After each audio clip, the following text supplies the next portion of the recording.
quick, not spend a lot of time recapping Sunday. But for a thing to be an expediency, it must be lawful, right? As we look through those categories, it must edify. Something can't be specified, and I didn't get into too many examples Sunday because I wanted to spend Wednesday as a time to kind of look at some examples.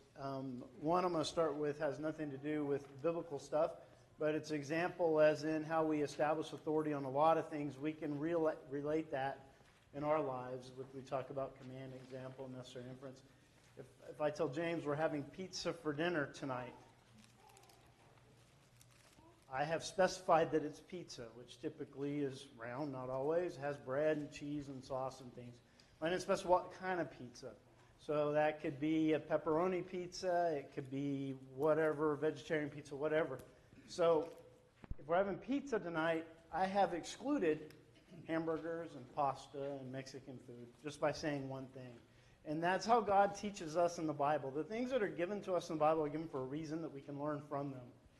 So it's as we look through the things and these examples we go through tonight, we need to look and say, okay, when we talk about expediencies, what is the purpose of it? And what is the end goal? And as we get into some more details, as we talked about, this book was written about institutionalism and the split of the church. And when that happened, a lot of things were done as this is the end goal where we want to get. And we don't care how we get there. As long as we get there, it's okay. And the ends don't justify the means in the Bible, because if God set a path that says this is the way you're going to go and this is the way you're going to do it, we can't do something over here hoping to get at the same destination. So just a little slight recap as we started in.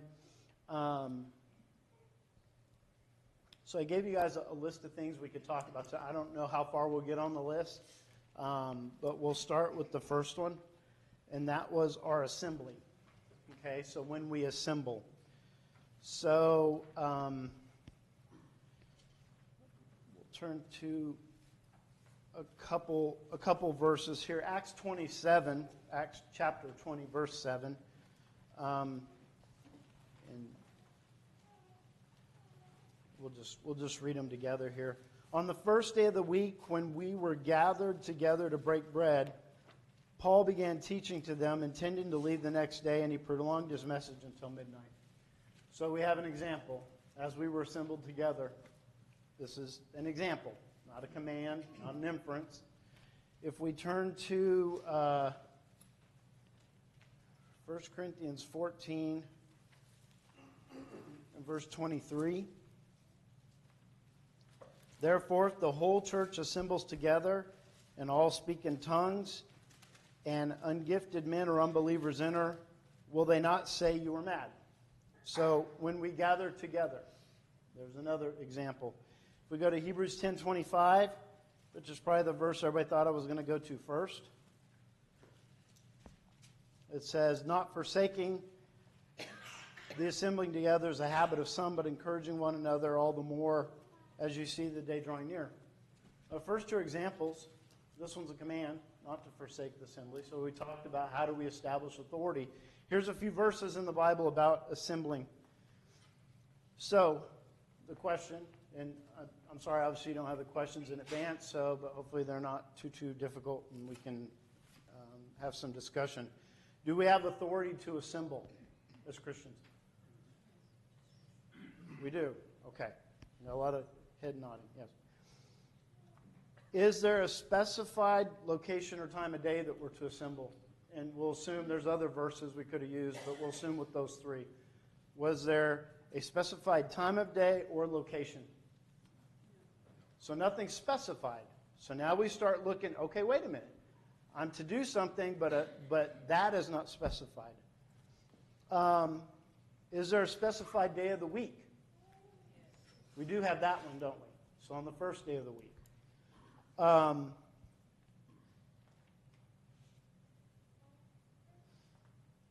So how do we fulfill that commandment to assemble? We assemble. In what way? Well, we come together. We read that in 1 Corinthians 14. We do it on the first day of the week.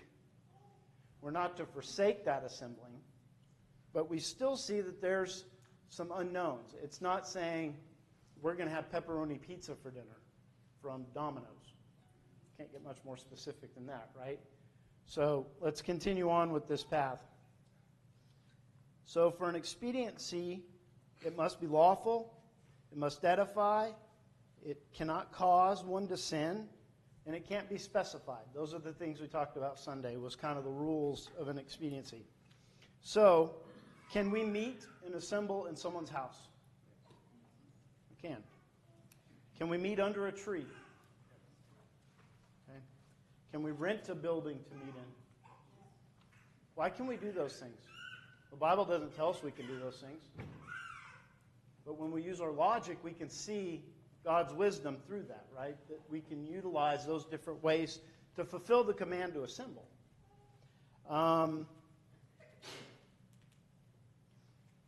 If the elders decided to, could we not meet on Sunday morning and only meet on Sunday night? Still first day of the week, right?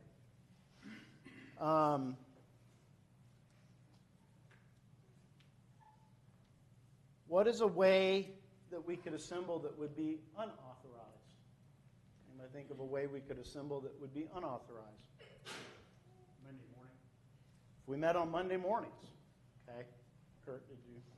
So, if we're all meeting together in one place for a purpose, actually for a number of purposes, then the qualifier would be if we would meet in any place at any time on that day, as long as we are able to fulfill the acts of worship which are commanded. For example, if we were to meet in someone's house, but we had 500 members, that would be difficult. I'm not saying it would be sinful. I'm saying it would not be an expedient. We would have to work out something else.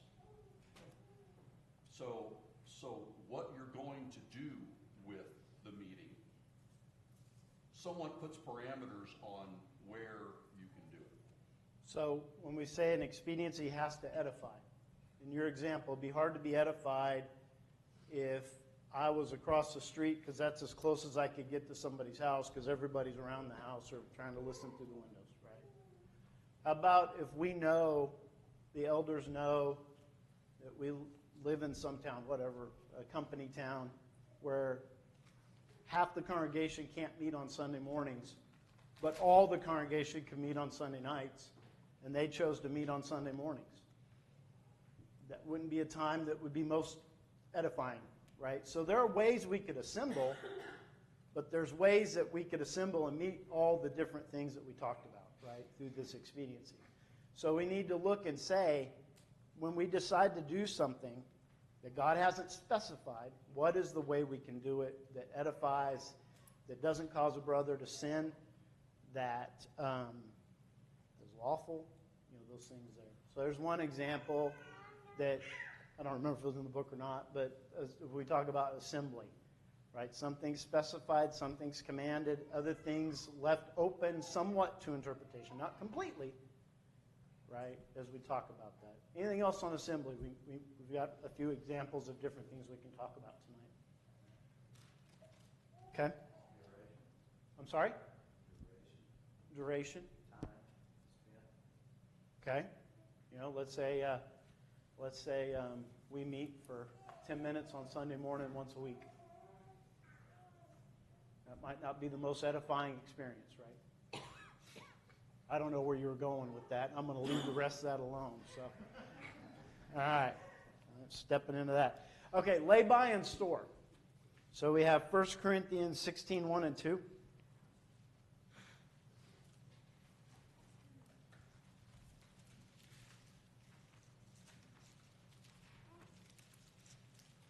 Now concerning the collection of the saints, as I directed the churches of Galilee, so you do also. On the first day of the week, each one of you is to put aside and save, as he may prosper, so that there be no collections when I come. We have a command to lay by and store, 1 Corinthians 16. 2 Corinthians 9. There's also an implication in that sometimes we don't think about. Lay by and store chickens would be difficult. So Okay. in almost every instance where we're talking about anything that has to do with giving, contribution, dispersal of that money, whatever the case may be, it's implied that it is some form of money, not stock, not livestock. you know what I'm getting at? So there's an implication in there that we're talking about funds. Okay. I'll think about that, see if we want to swing back around or not. 2 Corinthians 9, 6, and 7. Now this I say, he who sows sparingly will reap sparingly, and he who sows bountifully will reap bountifully. Each one must do just as he has purposed in his heart, not grudgingly or under compulsion, for God loves a cheerful giver. So here's our example. So we have an example of giving. We have a command of giving. We have a day, right, that's in 1 Corinthians 16. So what is specified? The day, first day of the week. We got quite a few in here, actually. Those specified. Gives you prosper, not begrudgingly. Christians. This is concerning the churches of Galatia. Okay, so Christians. On the first day of every week, and each one of you. There's some specified things in there. What could be an expediency to fulfill this command? Because that's what's specified. Each of us, first day of the week, cheerful heart. What could be an expediency in the giving? Check or cash. Okay. Not chickens. Anybody think of anything else? I was thinking as you were prospered, some people are not prospered each week. But Okay. as you are prospered, you give. Okay. I know there's some people who feel that that's every week regardless, but okay. As you're prospered, for sure.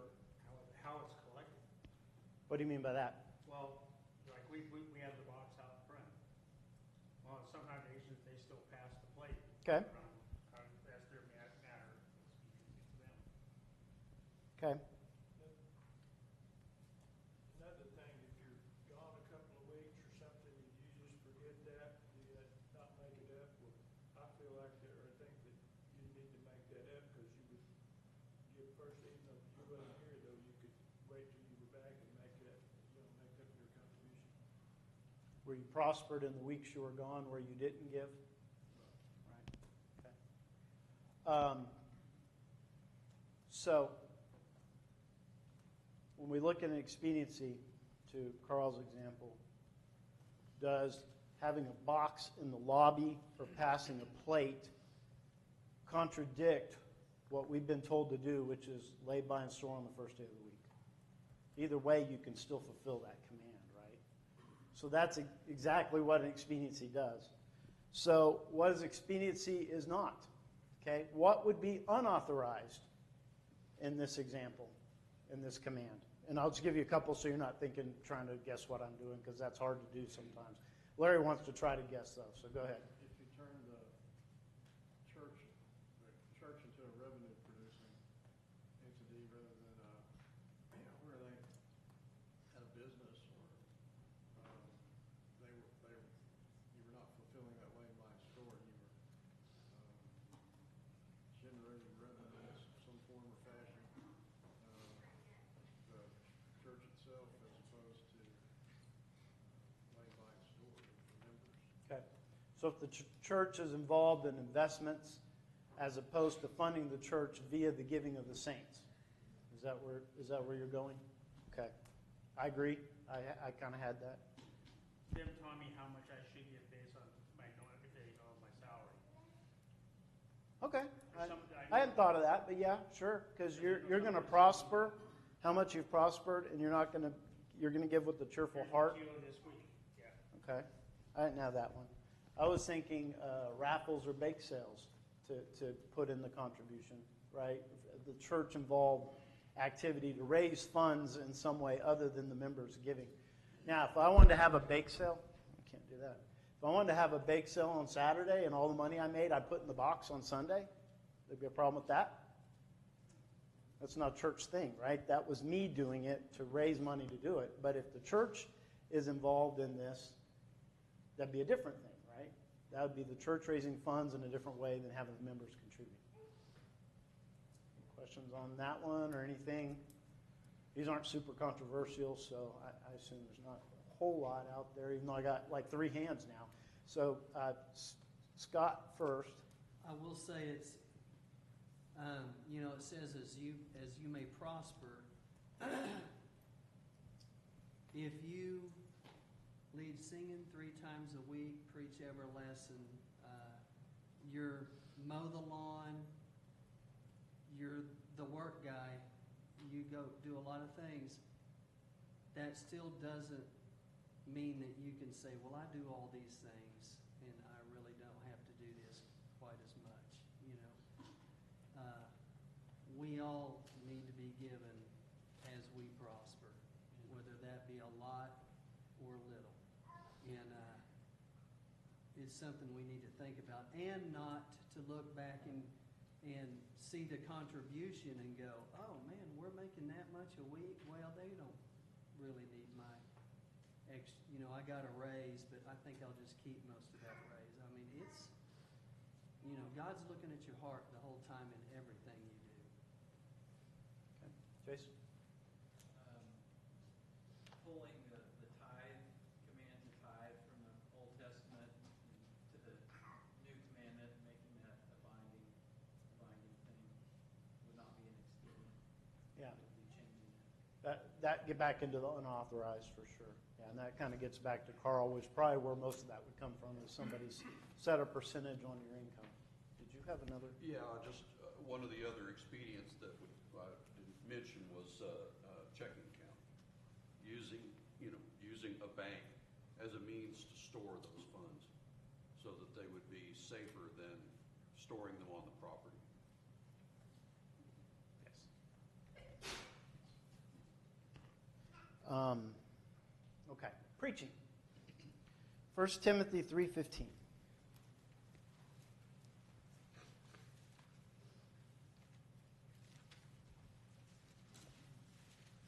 This is Paul talking to Timothy.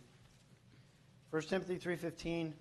But in case I'm delayed, I write so that you will know how one ought to conduct himself in the house of the God, which is the church of the living God, the pillar and support of the truth. So in that preaching, we have a command of what the church is supposed to be. It's supposed to be the pillar and ground of the truth. We go to 2 Corinthians.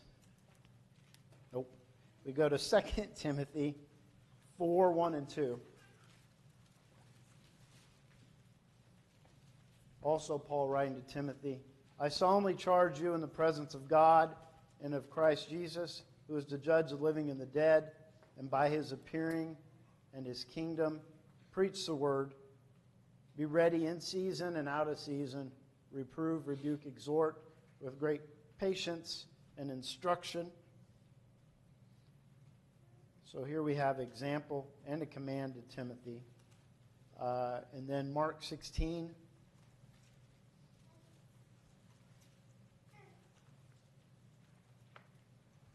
(15 and 16). And he said to them, go into all the world and preach the gospel to all creation. I probably should have read the Matthew account. I like that one better. He who has believed and is baptized shall be saved. He who has not believed will be condemned. So go into the world and preach to all creation. That's a command. So what is specified in these verses? What are we to do? Preach the word. Preach the word. Okay. Obviously, Mark 16 was to the apostles, but in Matthew account says, and teach them to teach others like I taught you, right? Paraphrasing that. Preach the gospel. Preach it to all creation. Disciples are to preach the church as a pillar and ground of the truth. That's what's specified. And expediency in carrying out that command. Remember, we'll go back again. Expediency, it must be lawful. It must edify, not cause one to sin, and cannot be specified. So we have a command to teach. We have a command to preach. What kind of expediencies could we call upon as we figure out how we fulfill that command? Can we preach from a pulpit? Okay. Can we teach in classes, as we're doing right now? Could we? Can we do that over the internet? Could we, if we could do this, and this is a little side trail of where some things get sideways, could we do this on a TV program?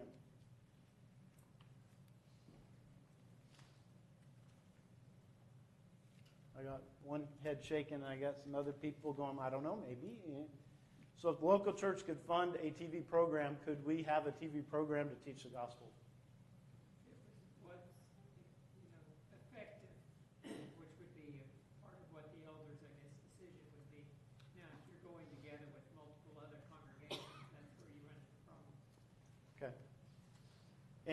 And maybe now's the time to talk about that institutionalism. So if this local church, with its funds that are collected, as we did appropriately in the lay-by and store where we just talked about, could fund a TV program that the elders felt could reach enough people to justify the expense, that the viewership was there, and we want to have that TV program, there's nothing that says we could not do that. But if you have men's wisdom, and we'll just use this as an example as unauthorized, we have a congregation that wants to do a TV program here. We have a congregation that wants to do the TV program here, and we have one here, and none of them have the funds to do so. So they send all their money to one group and say, now we have enough money to do that, let's do that. How is that not an expediency? If one church could do it, why can't 3 churches pull their money and do it? What's the difference? You don't have that setup of government, autonomous government that you read about in Philippians and other places with the elders and deacons and members of that one location. Okay. So you violated it. So you violated what was specified, and back to our example, you can tell me which one is it. It must be lawful. Well, it's not lawful because we can't read about that type of arrangement anywhere in the Bible. It could edify still, I guess. Not cause one to sin. Definitely could cause some to sin, because there are probably people in those little groups that are questioning that, right? It's like when I asked, could we do a TV program? A couple people looked at me like, wait a minute, I don't know about that, right? So there might be people that think that it can't be specified. Larry's had his hand up a long time. Yeah, I was going to say, a more modern day example is a website for a church, for a congregation. You know, is that authorized? Do you have a website and live stream the service and put lessons out there for sermons and things for people to watch? I mean, it's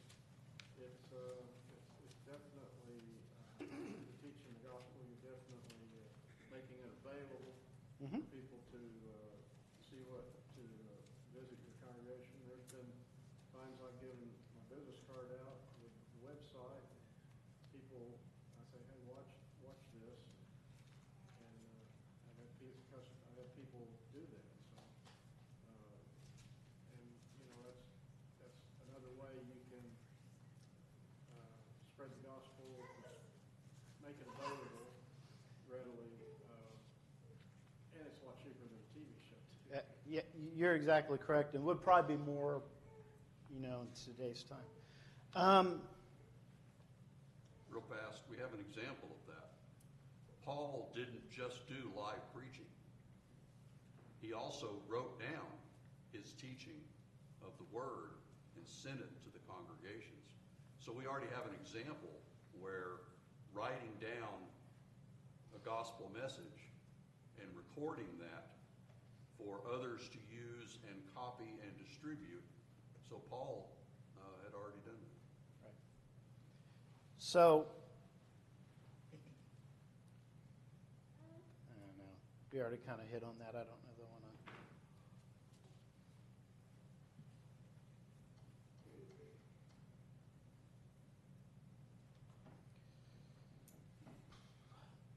So just, I had some other notes. I think I'm going to pass on those. I think we kind of touched on that a little bit. But 2 John 1 and 9.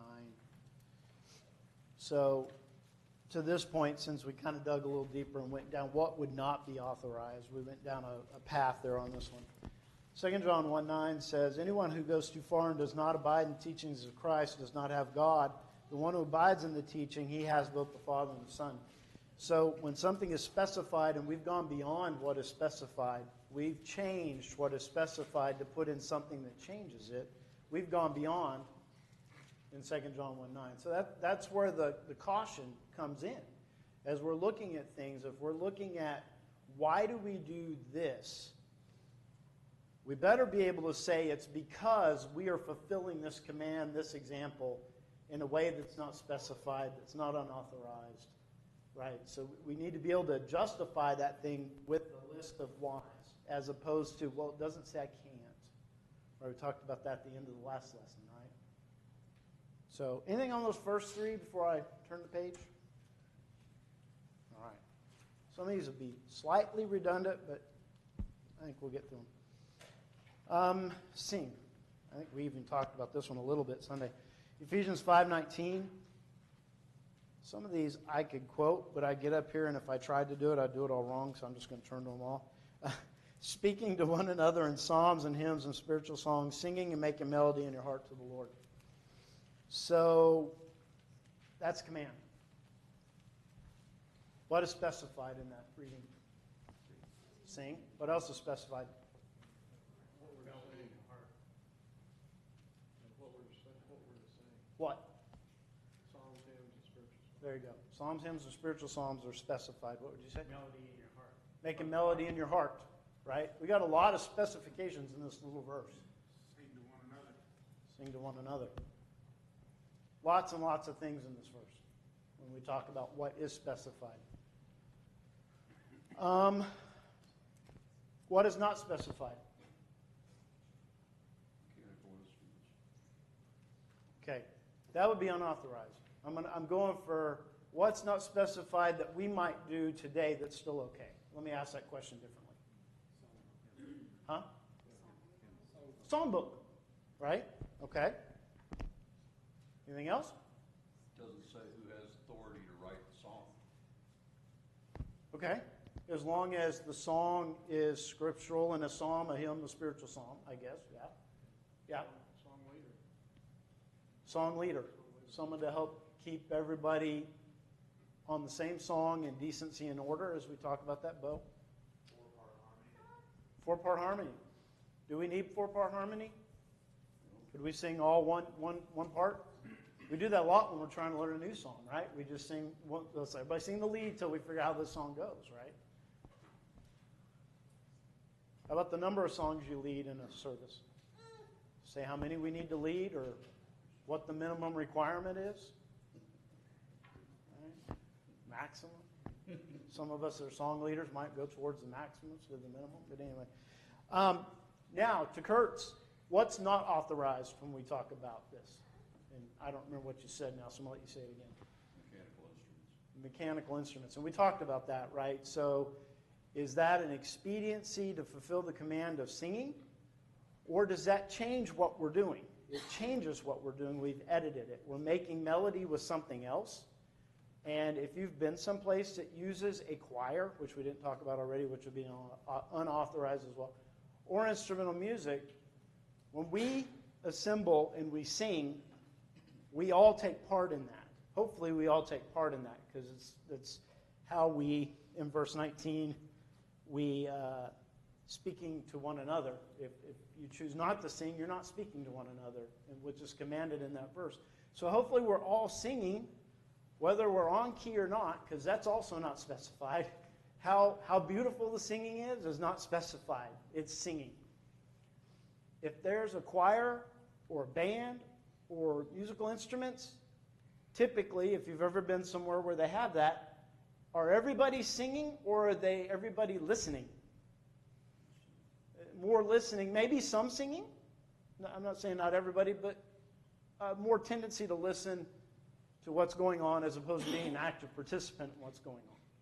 Okay, that changes it. Larry? You know, one of the things too, it says speaking to one another, so that involves words. And if you play an instrument, you might recognize the tune, but the instrument itself is not speaking words. It's just intoning tones and music. Sure. So if you weren't familiar with what was being, the words of that song, it wouldn't be, how could it be edifying to you? Because it's not speaking, if you just like playing an organ or something, it's not fulfilling that command. Okay. Jason, do you have something else? Basically the same thing. Okay. But if you, if you have people singing and you have a guitar playing, and the people stop singing, and you're playing the guitar, you have no idea what that means. It's just noise. Okay. So I want to hit this on 2 points, and we'll circle back to it a little bit. But historically, instruments were not used in worship until around 670 AD. Before that, it was all congregational singing. So that's about when that changed. You started to see instruments of music being added to the worship. So 670 AD, something changed around that time. So we'll keep that date in mind. We're going to go to the next topic, and then we'll draw the two together. Next one is drink this cup. Okay? So in Matthew 26, 27, 29, Matthew 26, 27, 29, it says, "And when he had taken a cup and given thanks, he gave it to them, saying, 'Drink from it, all of you. And this is the blood of the covenant, which is poured out for many for forgiveness of sins.'" 1 Corinthians 11, starting in verse something I can't read in my notes, I think 23. "For I received from the Lord that which I also delivered to you, that the Lord Jesus, in the night which he was betrayed, took bread, and when he gave thanks, he broke it and said, 'This is my body, which I do for you. Do this in remembrance of me.' In the same manner, he took the cup after supper, saying, 'This cup is a new covenant of my blood. Do this as often as you drink it in remembrance of me.'" So we have command as examples in both of those. Okay? So what's specified in this? What was the cup? The contents of the cup. Contents of the cup, which was the fruit of the vine. Okay? When was it partaken? We didn't read that verse. We've already read it, though. First day of the week. We got that from Acts 27 that we read for assembly. Who partakes of it? I'm sorry. The disciples? Christians?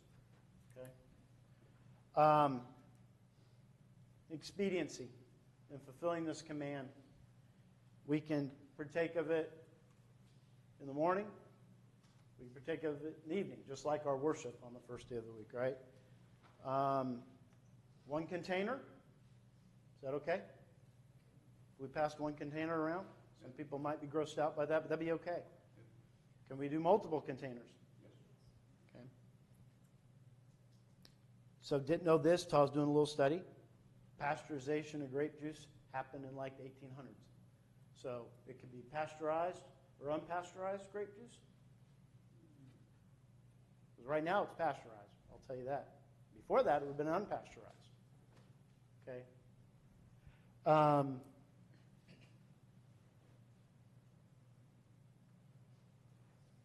So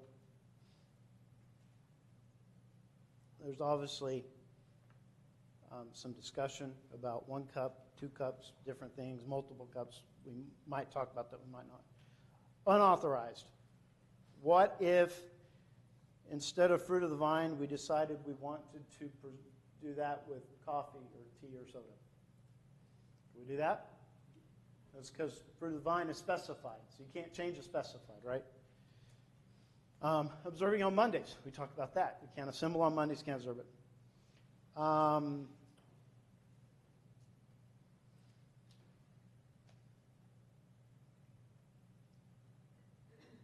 Skip that. So,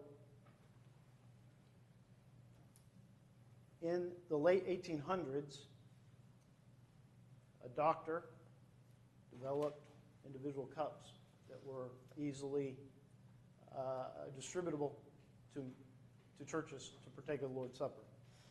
So before that time, typically it was a cup that was passed, or maybe a couple cups were passed, maybe one on this side, one on this side. And in the late 1800s, multiple cups like what we do today is when that was introduced in the worship service. That didn't happen until the very late 1800s that happened. So historical references, I just want to talk about what's different between saying, you know, the early church didn't use instruments of music until 670. We should go back to what the early church did, because that would be more accurate. And saying, you know, until the late 1800s, everybody used 1 cup. We should go back to 1 cup because that would be more accurate, according to the Scriptures. What's the difference between those two? Second one It's more based assumes. on tradition. Okay, I'll go Jason, and then if he doesn't hit your topic, we'll come up there. The one would be based on tradition. Which one's tradition? The cups, because churches in the, before the 1800s used a few cups. That would be based on the tradition that they held at that time, not going to Scripture. Okay. Did he hit what you had? No, the second point that you said is an assumption, which is incorrect. The focus is not the cup. The focus is the content of the cup. God is not the author of confusion. If he told through Paul or through the apostles or through the disciples for all of the churches on the first day of the week to partake of the fruit of the vine, the contents of the cup, it is not possible to dictate 1 cup, 2 cup, 3 cups, so they had to have more than 1. So to assume that the early church only used 1 is inaccurate. Okay. Larry, do you have something else? Oh, he said exactly Okay. what I was saying. So we can't always go back to that type of logic, right? Because it's different. One is what was authorized at the time and what was expedient at the time. In the early church, there was not hundreds of little plastic cups that they could distribute the fruit of the vine in. Marie. Well, there was a young lady that used to be here. She attended after we had started using the way we're doing it now. She would not partake of it because she thought it was sort of a disrespect if somebody had it in a little thing like that. I talked with her about the fact it's the content, not what it's in. I don't know if it made any difference to her. She's a sweet young woman. She doesn't live here anyway. Trevor. You also have to be careful with the cup discussion that you're not binding something that's not bound. By saying it has to be a single cup, you're now saying that that's the requirement, you're trying to bind that, but that's not already bound. So you can cause, congregations or others to sin, which then is not expedient, and you're adding to God's word, which isn't expedient. Right. And in the last lesson, I think it was where we talked about what would be bound on earth will be bound in heaven. And whereas I think most of us said we could pass around a cup and all of us partake out of that cup, and that would be okay. The people that view that from the different side would say it's not okay, and that's where the division comes in, right? Dara? Well, I said it's simple when you view it as you can't drink a cup. You drink the contents of the Sure. cup, which is what he said. Sure. And, I think that's where people get confused when they said drink.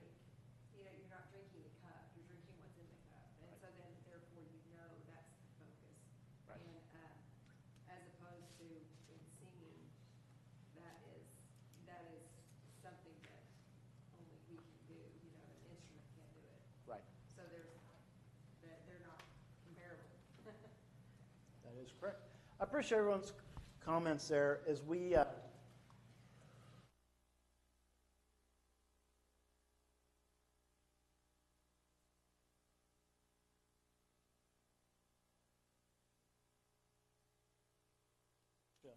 of everything we do, I think Jason mentioned that Sunday, the Bible would be huge if that was the case, or if we listed everything we can't do. So when we look at the realm of what we're authorized to do and how we do those things, we need to be careful as we follow a pattern of, does this align with everything else in Scripture as we're looking at things in that? And these were just a couple examples. There were more, time didn't allow to go through those, but it's definitely when we look at authority of the Scriptures, those are things we need to be cautious of, all of us. So thank you very much for your comments.